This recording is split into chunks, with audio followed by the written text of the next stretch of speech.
আজি দেওবাৰ 2025 চনৰ 20 জুলাই আজি আন্তৰ্জাতিক দবা খেল দিৱস মনোৰঞ্জনৰ লগতে বৌদ্ধিক উৎকৰ্ষ সাধনৰ আহিলা হিচাপে দবা খেলক উৎসাহিত কৰাৰ প্ৰয়াসেৰে বিশ্ব দবা ফেডাৰেশ্যন ফিডেৰ প্ৰতিষ্ঠা দিৱস 20 জুলাইৰ দিনটো ইউনেস্কোৰ প্ৰস্তাৱ মৰ্মে আন্তৰ্জাতিক দবা খেল দিৱস হিচাপে উদযাপন কৰা হয় উভতি চাওঁ ইতিহাসত আজিৰ দিনটো মাইলছ ব্ৰনছনৰ জন্মদিন 1812 চনৰ 20 জুলাইত নিউয়ৰ্ক চহৰত জন্ম হৈছিল অসমীয়া ভাষাৰ প্ৰথম অভিধান প্ৰণেতা অসমীয়া ভাষা পুনৰ প্ৰতিষ্ঠাৰ ক্ষেত্ৰত উল্লেখনীয় অৱদান আগবঢ়োৱা অসম হিতৈষী আমেৰিকান বেপ্টিষ্ট মিছনেৰীজনৰ গ্ৰেগৰ মেণ্ডেলৰ জন্মদিন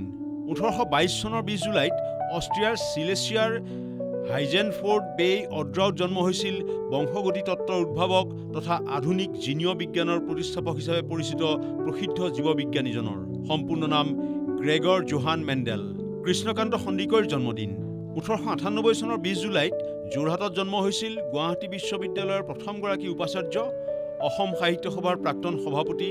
পদ্মভূষণ আৰু মৰণোত্তৰ সাহিত্য একাডেমী বঁটাৰে সন্মানিত আন্তঃৰাষ্ট্ৰীয় খ্যাতিসম্পন্ন প্ৰাচ্যতত্ত্ববিদ সংস্কৃত পণ্ডিত আৰু শিক্ষাবিদগৰাকীৰ এডমাণ্ড হিলাৰীৰ জন্মদিন 1919 চনৰ 20 জুলাইত নিউজিলেণ্ডৰ অকলেণ্ডত জন্ম হৈছিল টেনজিং নৰ্গেৰ সৈতে বিশ্বৰ সৰ্বোচ্চ শৃংগ মাউণ্ট এভাৰেষ্টত আৰোহণ কৰা প্ৰথম মানৱ হিচাপে পৰিগণিত নিউজিলেণ্ডৰ পৰ্বতাৰোহীজনৰ সম্পূৰ্ণ নাম এডমাণ্ড পাৰ্চিভাল হিলাৰী ৰাজেন্দ্ৰ কুমাৰৰ জন্মদিন 1927 চনৰ 20 জুলাইত অবিভক্ত ভাৰতৰ শিয়ালকোটত জন্ম হৈছিল জুবিলি কিং হিচাপে পৰিচিত পদ্মশ্ৰীৰে সন্মানিত বলিউডৰ চিৰসেউজ অভিনেতাজনৰ নাছিৰুদ্দিন শ্বাহৰ জন্মদিন 1950 চনৰ 20 জুলাইত উত্তৰ প্ৰদেশৰ বাৰাবাংকিত জন্ম হৈছিল অসামান্য অভিনয় পাৰদৰ্শিতাৰ বাবে পদ্মবিভূষণেৰে সন্মানিত তিনিটা ৰাষ্ট্ৰীয় চলচ্চিত্ৰ বঁটা তিনিটা ফিল্মফেয়াৰ বঁটা আৰু ভেনিছ চলচ্চিত্ৰ মহোৎসৱত শ্ৰেষ্ঠ অভিনেতাৰ বঁটা বিজয়ী বলিউডৰ জনপ্ৰিয় অভিনেতাজনৰ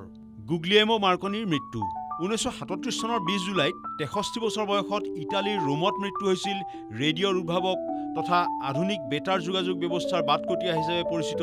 নোবেল জয়ী পদাৰ্থবিজ্ঞানীজনৰ সম্পূৰ্ণ নাম গুগলিয়েলমো জিওভানি মাৰিয়া মাৰ্কনি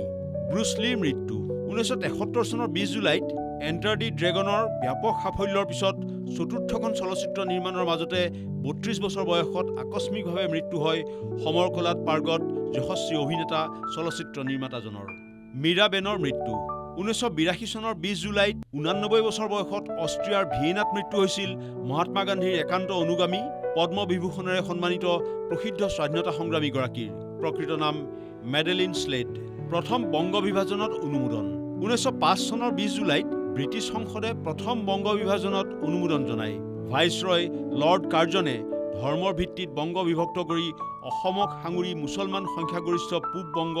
আৰু হিন্দু সংখ্যাগৰিষ্ঠ অঞ্চলক লৈ পশ্চিম বংগৰ সৃষ্টি কৰে এই সিদ্ধান্তৰ বিৰুদ্ধে ব্যাপক প্ৰতিবাদ আৰু প্ৰতিৰোধৰ সৃষ্টি হৈছিল চন্দ্ৰত মানুহৰ প্ৰথম খোজ 1969 চনৰ 20 জুলাইত এপলো 11ৰ মহাকাশচাৰী নীল আমষ্ট্ৰং চন্দ্ৰৰ বুকুত খোজ দিয়া প্ৰথম মানৱ হিচাপে পৰিগণিত হয় 19 মিনিট পিছত সহযোগী মহাকাশচাৰী বাজ এলড্ৰিনে চন্দ্ৰপৃষ্ঠত তেওঁক সংগ দিয়ে 16 জুলাইত কেনেডি স্পেচ চেণ্টাৰৰ পৰা উৎক্ষেপণ কৰা হৈছিল প্ৰথম মানৱবাহী মাৰ্কিন মহাকাশযান এপলো 11 প্ৰথম ট্যুৰ ডি ফ্ৰান্স 1903 চনৰ 20 জুলাইত ফ্ৰান্সত সামৰণি পৰে প্ৰথম ট্যুৰ ডি ফ্ৰান্স প্ৰতিযোগিতা বিশ্বৰ অন্যতম পুৰণি আৰু সন্মানজনক এই বহু পৰ্যায়ৰ বাৰ্ষিক চাইকেল চালনা প্ৰতিযোগিতাৰ প্ৰথম বিজয়ী হয় ইটালীত জন্মগ্ৰহণ কৰা ফৰাচী চাইকেল আৰোহী মৰিছ গাৰিন বিলবোৰ্ডৰ প্ৰথম ৰেকৰ্ড চাৰ্ট প্ৰকাশ 1940 চনৰ 20 জুলাইত আমেৰিকান সংগীত আৰু মনোৰঞ্জন আলোচনী বিলবোৰ্ডে প্ৰথম বিস্তৃত ৰেকৰ্ড চাৰ্ট প্ৰকাশ কৰে বিলবোৰ্ডে পূৰ্বে ব্যক্তিগত ৰেকৰ্ড কোম্পানীসমূহে দাখিল কৰা বেষ্ট সেলাৰ তালিকা প্ৰকাশ কৰিছিল যদিও এই নতুন চাৰ্টত সকলো শীৰ্ষ বিক্ৰেতাক অন্তৰ্ভুক্ত কৰা হৈছিল তুৰস্কৰ ছাইপ্ৰাছ আক্ৰমণ 1974 চনৰ 20 জুলাইত তুৰস্কই ছাইপ্ৰাছ আক্ৰমণ কৰে গ্ৰীচ সমৰ্থিত অভ্যুত্থানৰ পিছত দ্বীপটোক গ্ৰীচৰ সৈতে একত্ৰিত কৰাৰ লক্ষ্যৰে তুৰস্কই ছাইপ্ৰাছত চলোৱা অপাৰেশ্যন আটিলা নামৰ এই সামৰিক অভিযানৰ ফলত ছাইপ্ৰাছ গ্ৰীক আৰু তুৰ্কীৰ মাজত বিভক্ত হয় ইনফৰমেশ্যন ডেস্ক দেশ টুডে